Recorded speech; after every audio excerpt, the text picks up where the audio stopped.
Hey Club Chatter, welcome back to a new video.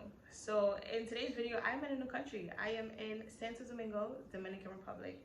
And I just want to say that I absolutely love it here. I have no complaints about Santo Domingo. It is gorgeous. The people are very friendly. And it's just overall a vibe. I love it here. So I'm on a solo trip here for 7 days. That was a bucket list activity for me, to travel solo for 7 days completely alone in a country where I knew nobody and just see how it is and what it's like. And so far it's great. I'm glad I chose Santo Domingo. I do want to say that I do not speak Spanish fluently, and I do not understand Spanish entirely. So I feel like that says a lot for someone who does not speak Spanish fluent or understand that coming completely solo and not knowing the language that well and loving it this much is a sign that you can definitely do it too.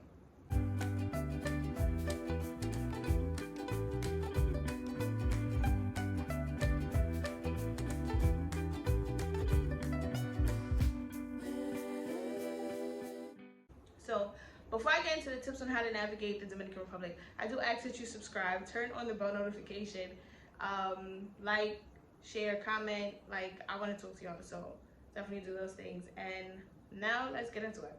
So you're coming to the Dominican Republic out the gate before you even come here, at least 72 hours before departure, or maybe before you even get to the airport, or in that time that you're in the airport, what have you. But before boarding time, you have to fill out an e-ticket. The e-ticket is the entry form that the airlines will use for you to just board the aircraft. Like, I know for me, leaving from JFK, I flew with JetBlue. It was not letting you in the airplane if you did not have this e-ticket. But customs in the Dominican Republic didn't need it. So I'm not sure who it's exactly for, but I believe it's just for the airlines in America. So you fill out the e-ticket. I'll link the website for the e-ticket, because at first I didn't think it was legit and actually a passport number. So I'll link that for you. So coming to the Dominican Republic, fill out the e-ticket. It just asks your address, your passport numbers, where you're planning to stay, your district, the region in the Dominican Republic. You fill that out. If you're staying at an Airbnb, hotel, what have you, it's pretty simple, self-explanatory. Now, getting to the Dominican Republic, we land. I went through customs. It was a breeze.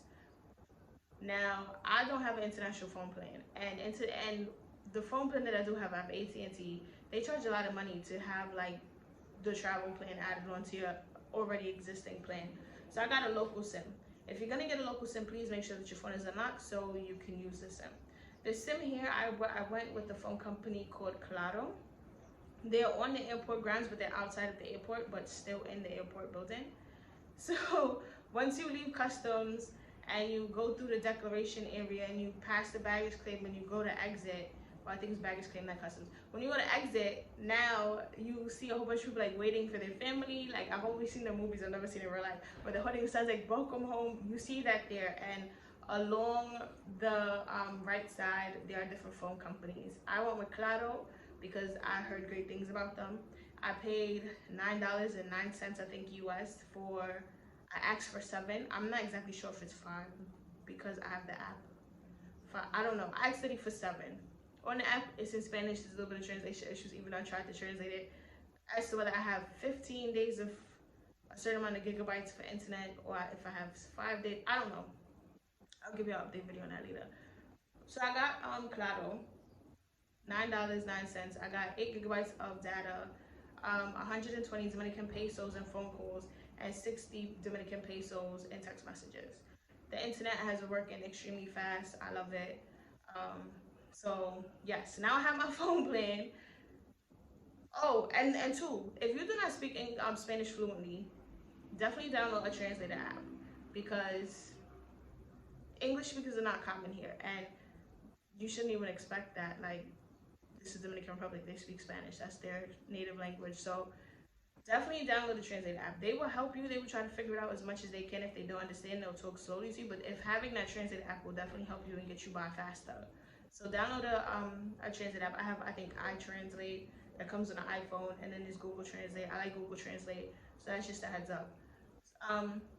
Getting around the Dominican Republic, Uber everywhere. Okay, do not take any local taxis. I was told in the airport when I asked where do the Ubers pick you up from, because in LaGuardia there's an area where you catch cabs. One of them, somebody in the airport told me like Uber is not allowed to pick up passengers from the airport, which is not true. Yes, they can. So I ended up taking a taxi. Out the gate, he was like 40 US. Uber was quoting like a little over 20, like maybe $23. So I'm like 30. I'm not doing 20. Like I'm not doing 40. I'm doing 30. Like that's what we're gonna go. So I did it for 30. Um, but Uber definitely is the way to go. So I'm like talking and I'm trying to like work through it. So if I repeat myself, I'm trying to figure it out. So out the gate, make sure you fill out your e-ticket to come to enter the country. Download your translator app. Local SIM card. Claro, I have a local number. Now we have arrived. We Ubered, we took our cab. I highly recommend Uber.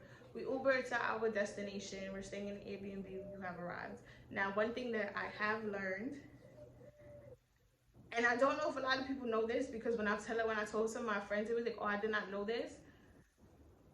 The sewage and sanitation system, in terms of toilets and plumbing, is not advanced enough for you to flush toilet paper. So I'm not gonna get too like in depth of it, but basically you use the bathroom, you wipe, you throw your tissue in the garbage. When you finish, like when your bag is filled up, however it works, whatever you're comfortable with, you just tie up the bag, you carry it out, you throw it into the bins outside or wherever your B&B has their garbage area. That has been a transition for me because I've grown up all my life flushing the toilet with the toilet tissue. So please be mindful of that, because a plumber might be needed. I swear English is not my first language either. A plumber may be needed to fix that issue, and just to avoid that, just please throw it in the garbage.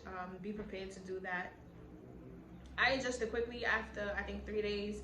I just became a pro at just throwing it in the garbage. It was fine. I adjusted quickly. Wow, that completely threw me off from what I was going with. So now we are using the toilet properly. Whew, okay. hold on. All right, so I collected myself and I remembered what the last thing was. So it's Western Union. Before I came to the Dominican Republic, I Western Union myself $100 US.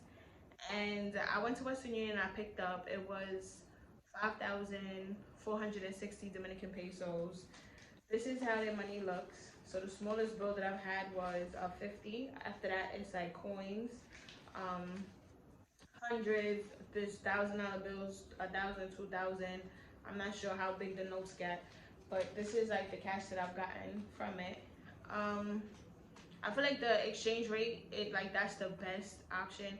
They do take credit cards a lot of places, but if you want to eat at local places, you'll need the Dominican peso. And I just want to give you like a little story about my experience at the Western Union. So I went to the Western Union, and outside the Western Union, it was, because I'm not going to speak for all Western Unions in the Dominican Republic, but this particular Western Union, when I got to the front of it, it was like an open kind of space, like just, there was no door to pull open to go in. And there was two men with these, like, I've never seen these guns in America, so I don't know, like, it was giving shotgun vibes, but it just looked a lot more dangerous. And they were standing here, they wasn't even like military or nothing like that. They wasn't police. They was just employed, I guess, by the Western Union with these two big guns. And it's out, and they just stand like it's a regular day in the neighborhood. And then there's a man, like an older gentleman, and he stopped me like, you just can't walk in there. So he asked me what I was there for. Again, English is not something that's widely spoken, so I had to tell him, like, I had to like look it up. But a lot of times when I don't know how to say what I'm looking for and I ask them if they speak English, they would gesture to take out their phone to try to translate it. So like I said, the people here are very friendly and they will try to help you. All right, so we made it work. I told him I was there to pick up money. He sent me to a specific line. Now, the tellers that I went to spoke English very well. There was no translation issues. Just to give you an idea, I think it's like $54 to $55 to every $1 US.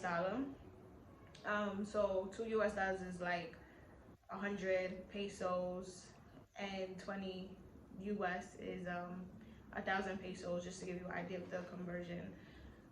Also, don't come for me if I made a mistake, because yeah, so I got my money, and that was it. So I feel like Western Union gave you the best conversion rate in terms of converting money.